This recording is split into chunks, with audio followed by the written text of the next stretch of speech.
Messieurs, dames, bonjour. Moi, c'est Lucas. Vous êtes sur la chaîne Le Pressing et je vous souhaite la bienvenue pour cette nouvelle vidéo. La Ligue 1 reprend ses droits ce soir avec Rennes Marseille. Il est temps pour nous de faire la preview de cette J1 et de voir quels points seront importants à observer. Allez, on commence avec le premier point. Et pour moi, le premier point le plus important, ça sera de voir l'état mental dans lequel est l'OGC Nice. L'équipe de Francaise vient de perdre 4-0 sur les deux matchs face au Benfica en qualification pour la Ligue des Champions, fait une préparation bonne malgré une défaite face à Saint-Poli. Après, c'est quand même une victoire face à Sheffield, une victoire face au Feyenoord, un match nul contre Nancy qui vient d'être promu en Ligue 2 pour le retour des Nancéens, une victoire contre Aubagne et une victoire contre le Cercle Bruges. J'ai peur que cette élimination de la Ligue des Champions soit encore dans les têtes des Niçois. Ça risque d'être compliqué face à un TFC qui certes a fait une très mauvaise préparation mais qui va avoir les crocs. Euh, au niveau du mercato, ils font un mercato où ils ont bien plus vendu qu'autre chose, avec les départs d'Evan Guessant et de Marcin Bulka, Gaëtan Laborde également. Jean-Claire Todibo qui a été acheté définitivement par West Ham. Une équipe amoindrie qui a fait quelques arrivées. Pour moi, la meilleure arrivée, comme je l'ai dit dans ma vidéo sur le bilan à mi-mercato de chaque équipe de Ligue 1, c'est Evan Diouf, arrivé pour 6,5 millions d'euros. C'est vraiment pour moi l'arrivée phare. Après, ils ont fait Salih Abdoul Samed aussi en provenance de Lens, qui est un bon joueur de Ligue 1 qui connaît le championnat. À voir ce que ça va donner. Isaac Johnson aussi du Rapid de Vienne, je ne connais pas le joueur. Donc je ne pourrais pas vous en dire plus. Mais voilà, moi, comme je l'ai dit, j'ai peur que dans leur tête, ça soit très compliqué, sachant qu'ils ont énormément de blessés et des blessés très très importants. La blessure de Dante, notamment, qui devrait revenir septembre 2025 à peu près, selon les estimations. La blessure de Morgan Sanson aussi, qui était un joueur important la saison dernière à Nice, et qui là est blessé au tendon. Et après, la blessure d'Ali Abdi également, devrait revenir en août. Nadine Chimé qui devrait revenir début de l'année prochaine après une lésion des ligaments croisés. Et un deuxième joueur qui a les ligaments croisés, Abdelmonem qui devrait revenir aussi en janvier 2026. Beaucoup de blessés, une déception en Ligue des Champions où Nice n'a tout simplement pas existé dans le jeu, que ce soit à l'aller ou au retour. Ils ont été très mauvais. Et, euh, et cette équipe va devoir faire mieux et prouver qu'elle a sa place dans le top de la Ligue 1. Moi, dans ma prédiction du classement, je les ai mis à la 9e place. Malgré tout, je les vois quand même gagner contre le TFC. Alors, pas une grosse victoire, pas une victoire impressionnante. Une victoire étriquée 1-0 peut-être. 1-0. Parce que ouais, non, moi je les vois pas faire un bon début de saison. Ça va être, comme j'ai dit, très dur pour eux. Mais ils ont les moyens d'aller battre Toulouse, en plus à domicile à Nice. Moi, je dis 1-0 pour Nice, dans un match plutôt serré et où Toulouse va proposer du beau football. Pour le deuxième point, ça sera évidemment les débuts du Paris FC. Le deuxième club de la capitale fait ses débuts face au SCO d'Angers dans un match qui, me semble, va être très intéressant à regarder. Au niveau du mercato, on connaît le Paris FC a fait des très très gros coups. Moses Simon, en provenance de Nantes pour 7 millions d'euros. Noah Sangui aussi, qui est un jeune très prometteur qui vient du Stade de Reims pour 9,5 millions d'euros. Et la grosse arrivée, c'est le défenseur central du FC Porto, Otavio, pour un montant de 17 millions d'euros. Au niveau des départs, pour le moment, rien du tout. Trois petits départs qui ne vont pas impacter cette équipe du PFC. Ils gardent tout leur cadre et ils renforcent leur effectif assez grandement. Ils font une préparation, ma foi très intéressante, avec seulement une défaite face à l'Union Saint-Gilloise. Après, c'est une victoire face à Saint-Étienne, une victoire face à Sion. Et après, c'est un match nul face à l'équipe de l'UNFP. Et après, c'est deux clubs de Ligue 1, une victoire, un nul. Pas de défaite contre des clubs de Ligue 1. Bon, c'était club de bas de tableau. Ça prouve que Paris est en forme, que le PFC veut bien figurer dans cette Ligue 1. Moi, au niveau de ma prédiction pour le classement, je les vois à la 8e place cette saison. Donc oui, une grosse saison de la part du PFC. Angers, pour moi, va finir milieu de tableau, ne va pas être relégué. Mais voilà, pour ce premier match en Ligue 1 pour le PFC, et pour moi, ça sera une première victoire sur le score de 2 buts à 1, avec un but de Moses Simon. Parce que je pense que Moses Simon va débuter et va marquer. Et pour l'histoire, le deuxième but, Maxime Lopez peut-être. Ça serait bien de voir Maxime Lopez remarquer en Ligue 1.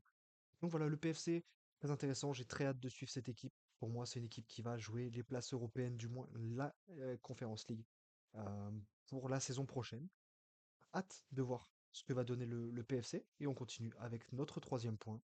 Et celui-là me tient particulièrement à cœur. Giroud. Le retour d'Olivier Giroud en Ligue 1 après presque 15 ans passés à l'étranger.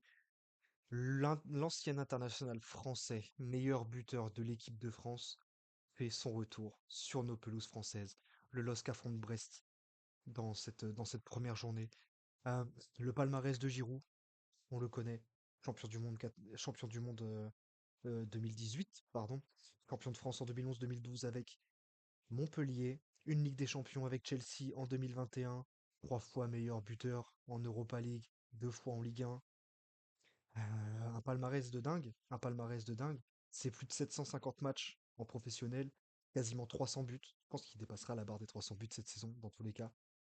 Plus de 200, plus de 255 matchs en première ligue, quasiment 50 000 minutes de jouer en professionnel.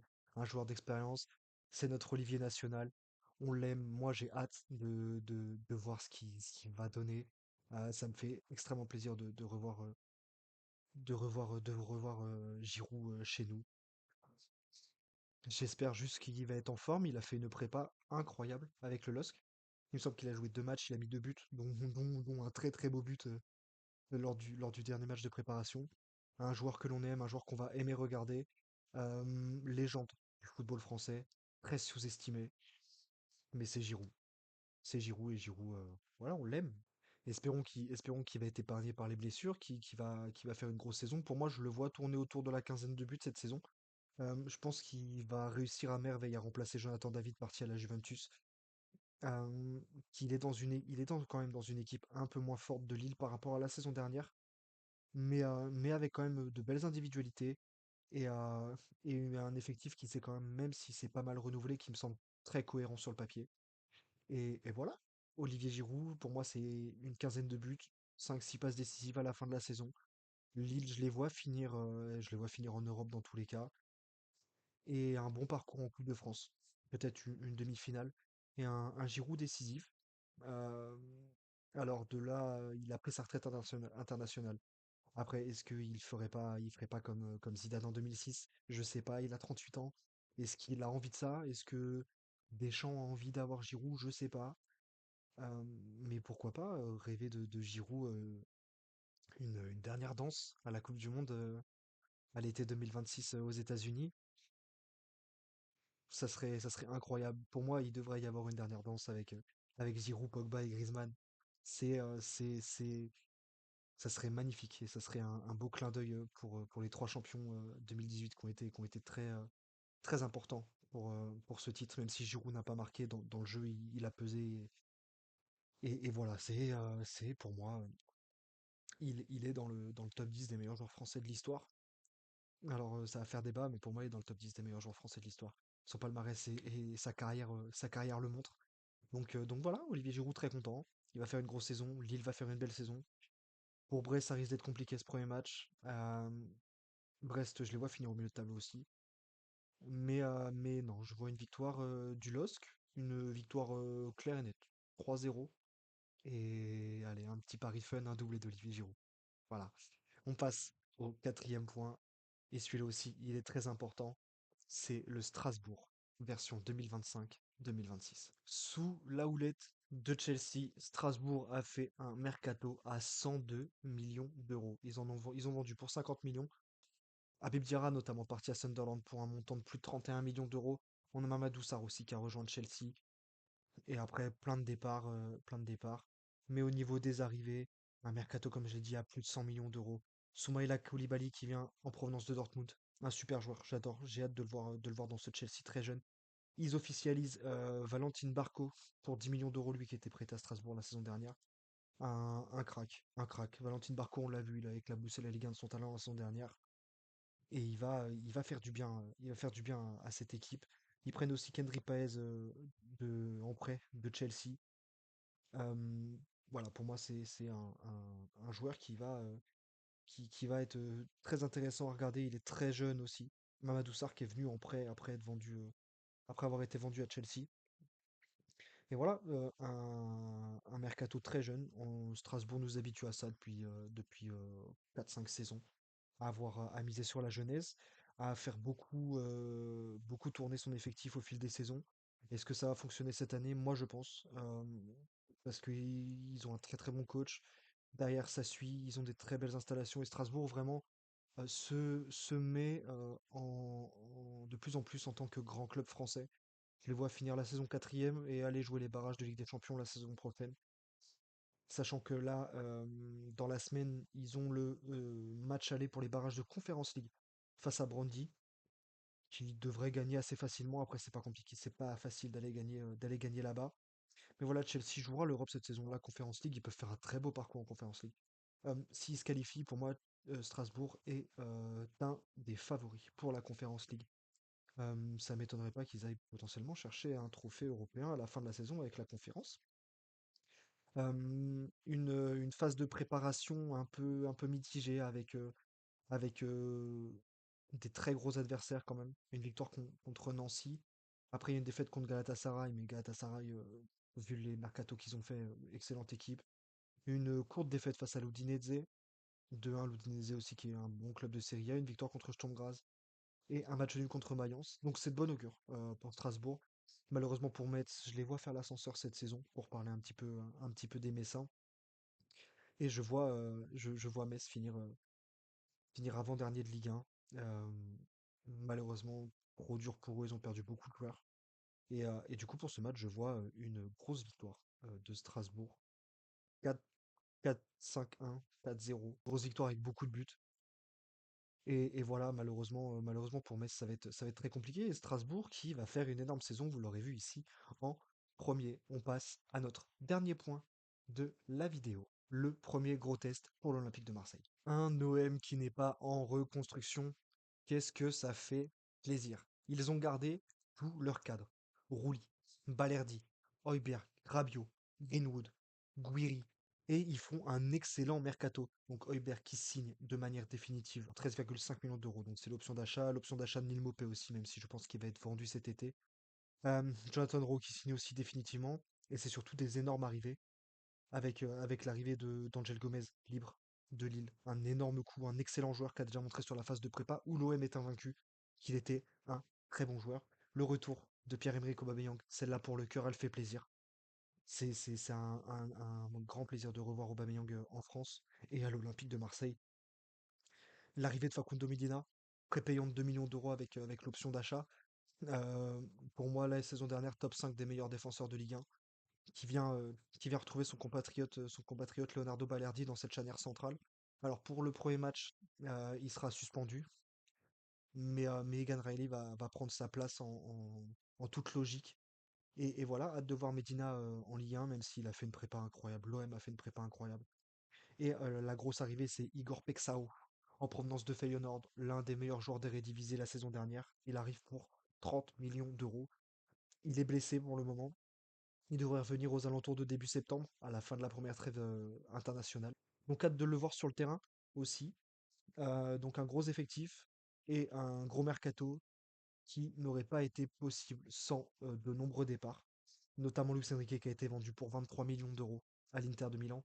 Le package Quentin Merlin Valentin Rongier à Rennes pour à peu près un peu moins de 20 millions d'euros. Paul Lopez qui est parti aussi, le prépayant d'Ismaël Koné. Et après, c'est les options d'achat de Samuel Gigot, Amar Dedic qui est parti à Salzbourg, le transfert libre de Simone Gapantuengu et le départ de Luis Felipe également et Chancel Mbemba qui est libre et je ne comprends pas qu'aucun club ne se soit positionné dessus. Donc au niveau de la prépa, c'est simple, c'est 6 matchs, 3 victoires, 3 matchs nuls, invaincus et des grosses victoires. Une belle victoire contre Giron, je les ai trouvés très bons dans le jeu. Deux victoires avec quand même deux pénaltys, mais ils ont été très solides et la grosse victoire, c'est le dernier match de préparation contre Aston Villa à domicile au Vélodrome, dans un Vélodrome où il y avait plus de 60 000 personnes, c'était assez fou. Marseille qui a battu Aston Villa 3-1 dans un match maîtrisé de A à Z. Et l'an 2 de Serbie s'annonce excellente. Je pense que cette équipe va faire très très mal. Dans mes pronos, je les vois deuxième à 3 ou 6 points du PSG à la fin de la saison. Donc une grosse saison, un huitième de finale de Ligue des Champions et pourquoi pas aller chercher une Coupe de France. Je pense que vu le mercato et vu l'envergure que l'OM prend ces dernières années, ça doit être l'objectif. Pour Rennes, ce premier match va être compliqué. Je vois l'OM gagner sur le score de 2-0. Un match équilibré, mais où l'OM, offensivement, je les vois bien meilleurs et où ils vont faire la différence. Notamment, je pense, un but de Greenwood et un but de... Alors, on va mettre un prono très risqué. Le groupe est tombé. Robinho Vaz est dans le groupe. But de Robinho Vaz. Il rentre, il marque. Voilà, c'est mon petit prono. Et un but de Greenwood. Donc 2-0 pour Rennes, moi je les vois jouer quand même la 7e place à la fin de la saison, donc ils seront européens à la fin de la saison pour moi. Mais pas, ce match-là est pour Marseille. Marseille est une équipe avec une vraie philosophie de jeu, un De Zerbi qui a bien inculqué à ses joueurs, les nouvelles recrues ont l'air de plutôt bien s'intégrer de ce qu'on a vu dans les matchs de préparation. Donc voilà, je vois pas pourquoi l'OM perdrait contre Rennes. Attention, Rennes, c'est une belle équipe. Mais moi, je vois une victoire 2-0. Messieurs, dames, c'est la fin de cette vidéo. J'espère qu'elle vous a plu. N'hésitez pas à liker, à vous abonner, à me donner votre avis dans les commentaires. C'était Lucas, vous étiez sur la chaîne Le Pressing. Je vous souhaite une bonne fin de journée et je vous dis à une prochaine vidéo. Ciao.